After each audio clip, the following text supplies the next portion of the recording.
signed statement from Pam, put it on tape, sent it to Buck Revell, number 2 man of the FBI at the time, who used to work for me in Philadelphia. He was the head of the bank robbery squad.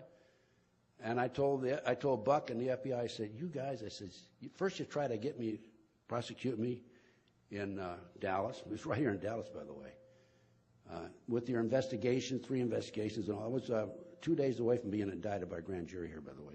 That's another story, and I don't have time to tell it. I said, first you try to get me in Dallas, and now you set this girl up on me. I said, you guys are Bush.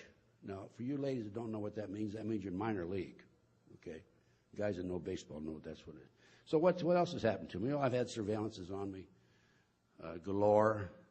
I've had people planning on me, probably 18, 20 people planning on me in the last 28 years. I've had burglaries. They've come into my house, even when I'm asleep.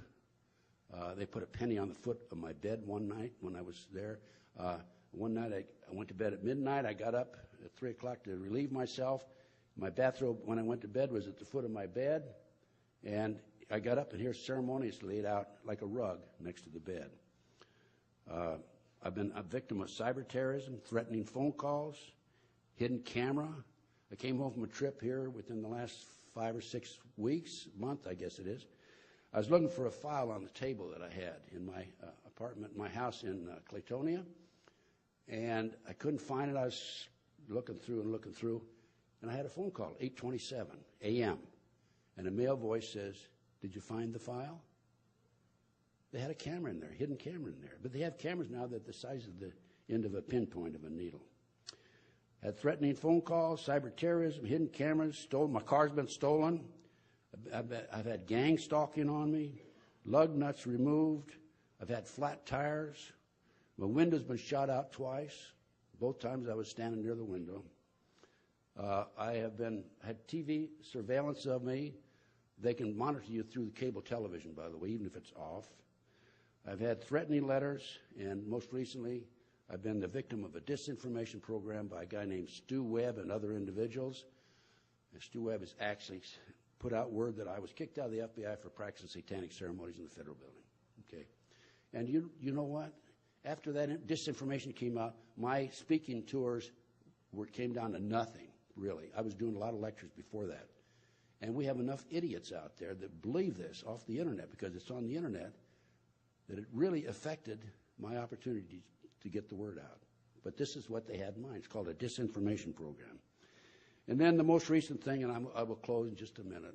I have 1 minute left, but I was late starting, right? I wasn't? I was, yeah. I was? Okay. Well, I won't argue with you. Huh? Go for it. Okay. All right. There's no argument then. Thank you, sir. Thank you, sir. But the latest thing to me is I moved a year ago last May, a year ago last May, from Las Vegas, Nevada. I had a condominium there. I had next door was somebody I never saw, and across the hall was an individual who was a security guard. And I'm sitting at my desk, and I can't think. I don't know what's happening. I can't read. I can't do it. I realize that something's happening to me. A friend of mine came in about 11:30 night, said, you're sick, call the paramedic. Paramedics came, took my blood pressure to get to the hospital.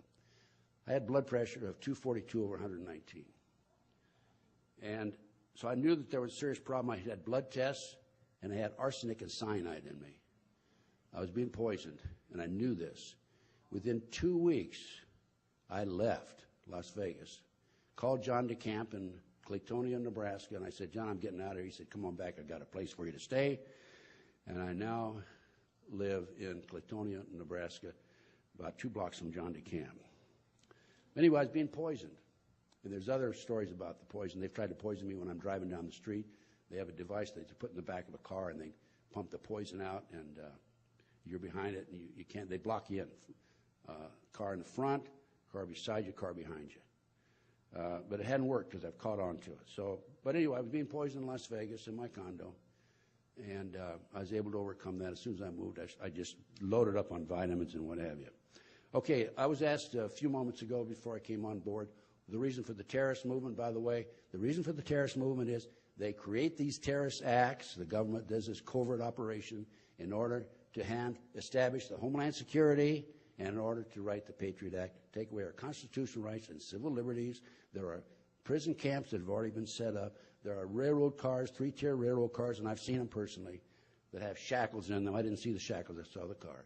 And there are big plans for the next terrorist attack, I think, to pick up a bunch of us as a red, blue, and green list and haul us off to these concentration camps. So, okay, now, thank you very much. I want to urge all of you, is there hope for our country?